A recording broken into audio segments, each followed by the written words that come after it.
Bien, hoy nos vamos a meter en un momento que es fascinante. Es una especie de Big Bang intelectual, justo antes de que la psicología existiera como la conocemos. Sí, antes de los laboratorios, de los divanes, de todo. Exacto.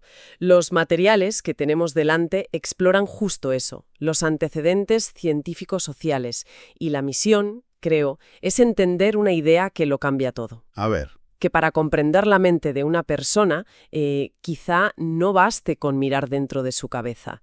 Quizá la clave está fuera. claro, en la sociedad, en la cultura, en la historia que le rodea, es que esa es la cuestión fundamental. Totalmente. Hoy damos por hecho que la psicología estudia al individuo, pero esa es una idea, digamos, relativamente nueva. Antes, el gran debate era si se podía estudiar al ser humano como se estudia, no sé, un planeta. Y ahí los textos nos sitúan en dos focos, dos laboratorios de ideas que competían en el siglo XIX. Alemania y Francia. Y cada uno, como veremos, tenía una respuesta radicalmente distinta a esa pregunta. Pues me gusta esa imagen de dos laboratorios con métodos opuestos. Empecemos por el laboratorio alemán, que, según los apuntes, se centró en lo que llamaron las ciencias humanas y de la cultura. Eso es. Suena muy elevado, muy filosófico. Y lo era, lo era. El punto de partida en Alemania fue, en cierto modo, una rebelión. Una rebelión contra la idea de que solo había un tipo de ciencia. O sea, no todo era física y química. Exacto. Figuras como Vico o Herder ya habían dicho, momento, no es lo mismo estudiar una roca, que es algo ajeno a nosotros, que estudiar la historia o el arte, que son creaciones humanas. Claro. Las ciencias de la naturaleza, las Naturwissenschaften, buscan explicar las cosas, con leyes universales, causa y efecto. Vale, como la ley de la gravedad, que funciona igual para una manzana aquí que en Japón. Es universal. Justo. Pero puedes aplicar una ley universal para explicar un poema o una revolución. Pues no. Los alemanes dijeron que no, que para eso necesitas otro tipo de ciencia, las Geisteswissenschaften, las ciencias del espíritu. Y su objetivo no es explicar, sino Comprender. comprender. Es una palabra clave. Claro. Intentar meterte en la piel de la gente de otra época, entender el significado que las cosas tenían para ellos. Es un enfoque, digamos, mucho más empático. No se trata de predecir, sino de interpretar. Y la herramienta clave para esto, según parece, fue una disciplina que hoy nos suena un poco académica, La filología. la filología. ¿Por qué era tan importante? Porque gente como Wilhelm von Humboldt la vieron como mucho más que estudiar textos antiguos en latín o griego. Para él, la lengua era como el ADN de una cultura. El ADN de una cultura. Me gusta. Sí. Analizando el lenguaje de un pueblo, podías reconstruir su forma de ver el mundo, su arte, sus leyes, su religión, todo. La filología se convirtió en la ciencia reina de las humanidades. La llave maestra para descifrar el espíritu de una civilización. Vale, entiendo la lógica. Pero de ahí a crear una psicología, me parece un salto grande. Pues ese salto lo dieron dos pensadores, Moritz Lazarus y Heimann Steinthal. Propusieron un proyecto alucinante, ¿La Volkerpsychología? la psicología de los pueblos. Espera, psicología de los pueblos y espíritu colectivo, el Volksgeist. A ver, que se entienda bien, porque esto suena un poco místico, ¿no? Sí, sí, lo parece. No se referían a un fantasma gigante flotando sobre Alemania, ¿verdad? Suena casi nacionalista y poco científico. Esa es la pregunta del millón, y es una crítica muy certera. Ellos se defendían, decían que el Volksgeist no era una entidad sobrenatural, era más como ¿Cómo qué? el software cultural invisible que opera a través de los individuos de una comunidad, la gramática compartida de pensamiento. Vale. ¿Y cómo estudias eso? Ahí está la clave. No lo estudias directamente. Estudias sus manifestaciones objetivas, sus productos culturales, el lenguaje que hablan, los mitos que cuentan y las costumbres que siguen. Esas tres cosas sí se pueden estudiar de forma empírica. Vale, lo pillo. No estudias el espíritu directamente, sino sus huellas dactilares, el mito, la lengua, la costumbre. Exacto. Y para hacerlo, fundaron una revista. Buscaban tender un puente entre las ciencias naturales y las humanas. Querían darle rigor a todo esto. Un proyecto súper ambicioso. Increíblemente ambicioso. Y aunque tuvo sus problemas, fue fundamental.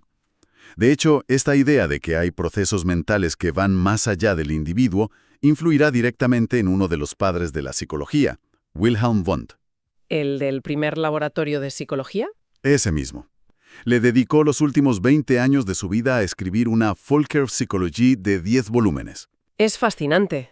Pero bueno, mientras en Alemania estaban con el espíritu, nos movemos al otro laboratorio, Francia. Y el panorama cambia por completo. Radicalmente. Allí la preocupación no era tan filosófica, ¿no? Tenían problemas mucho más urgentes. Muchísimo más. Francia venía del caos de la Revolución Francesa, las guerras napoleónicas.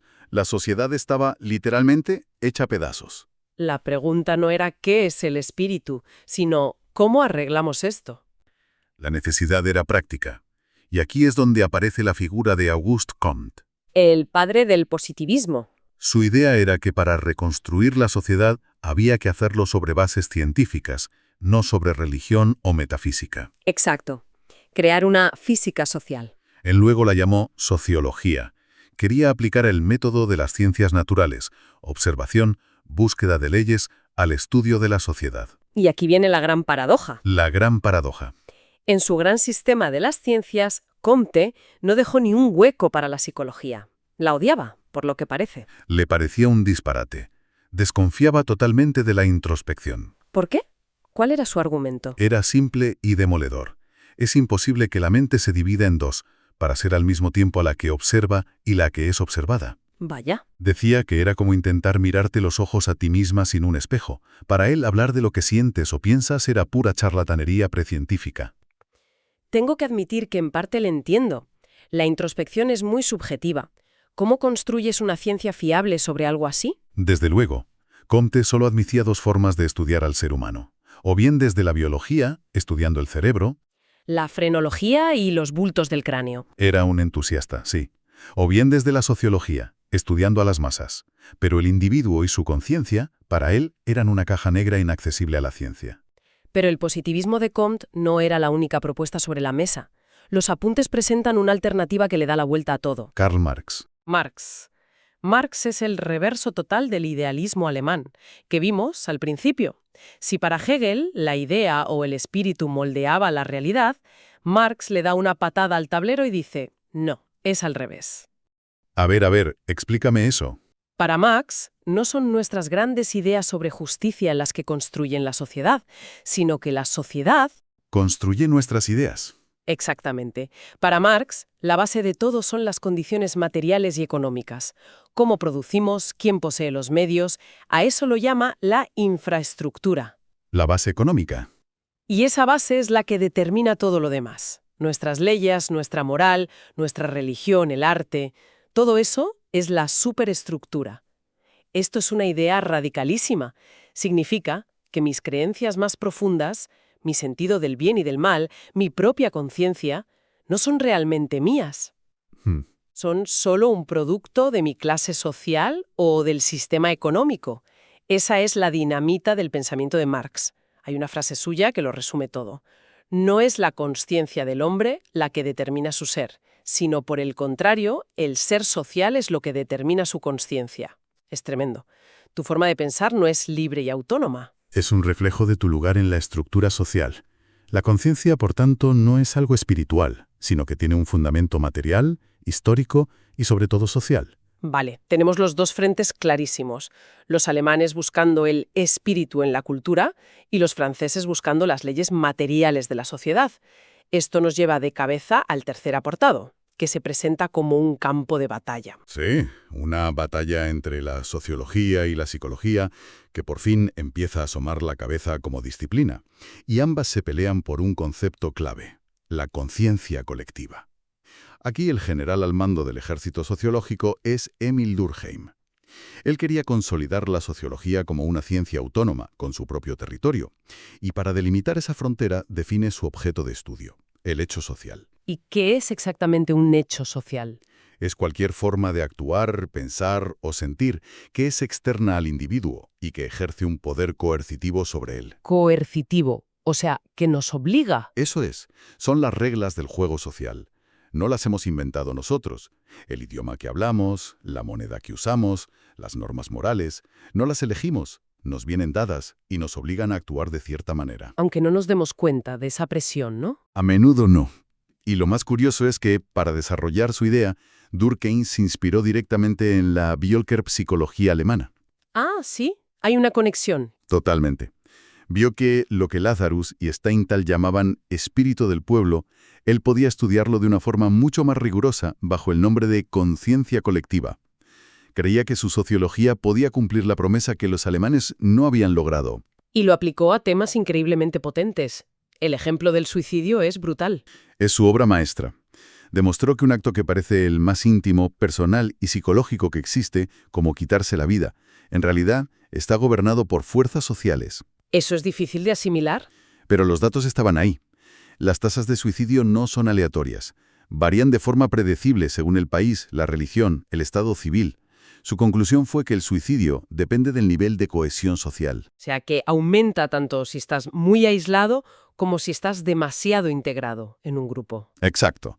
Suicidio egoísta por falta de lazos y suicidio altruista por un exceso de ellos, donde el individuo se anula. Es alucinante. O sea, que incluso en el momento más desesperado, la sociedad sigue tirando de los hilos. Coloca el debate justo en la frontera entre psicología y sociología. Totalmente. Él mismo lo definía como un estudio contra y en la psicología. Estaba demostrando que para explicar ciertos fenómenos, la psicología individual se quedaba corta. Y esta idea abrió una beta increíble. Sus seguidores, como Maurice Halbach, Y los marcos sociales de la memoria. a eso. Su argumento es que no recordamos en el vacío.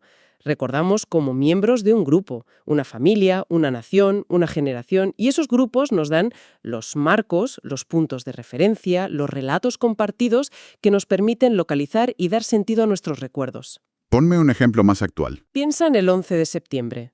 Cada persona lo recuerda de una manera muy personal, claro, pero el recuerdo de un neoyorquino estará enmarcado por la narrativa colectiva del trauma, el heroísmo, la resiliencia de la ciudad. Claro. El de un soldado que fue a Afganistán después estará enmarcado por la guerra contra el terror. El evento es el mismo, pero el recuerdo está coescrito por la comunidad. Nuestros álbumes de fotos mentales están organizados por la sociedad, justo. Y esta forma de pensar transformó otras disciplinas. Llevó, por ejemplo, a la Escuela de los Anales en Historia. Historiadores que dijeron, basta ya de reyes y batallas. Y se pusieron a estudiar las mentalidades. Exacto. Cómo la gente de otras épocas sentía el amor, la muerte, la infancia. Temas profundamente psicológicos, pero analizados desde una perspectiva histórica y colectiva. Haciendo balance de todo este viaje, queda clarísimo que la psicología no nació de repente en un laboratorio. No, desde luego que no. Antes de que nadie se planteara estudiar al individuo aislado, ya había un enorme trabajo hecho para demostrar que somos seres inseparablemente sociales, culturales e históricos. Completamente. Hemos visto los dos caminos. La vía alemana, más filosófica, que buscaba comprender el espíritu a través de la cultura. Y la vía francesa. Más pragmática, que buscaba explicar la sociedad con leyes científicas para poder arreglarla. Pero ambas, desde ángulos opuestos, llegaron a la misma encrucijada. La gran pregunta que sigue hoy sobre la mesa: ¿dónde termina el individuo y dónde empieza el grupo? ¿Cuánto de lo que soy es realmente yo y cuánto es un eco de la sociedad? Y eso nos lleva a la reflexión final que proponen estos materiales, que es muy provocadora. Todas estas nuevas ciencias, la sociología, la Völkerpsychologie, no nacieron por pura curiosidad académica. No, tenían un propósito. Nacieron para intervenir. Querían transformar la sociedad, ya fuera para fomentar un ideal cultural o para solucionar problemas sociales. ¿Eran ciencias con una misión? Eran ciencias con una misión. Y la pregunta que nos dejan flotando es...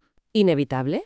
A ver, ¿hasta qué punto la psicología actual, incluso la que se presenta como más neutra, biológica y objetiva, sigue teniendo una misión?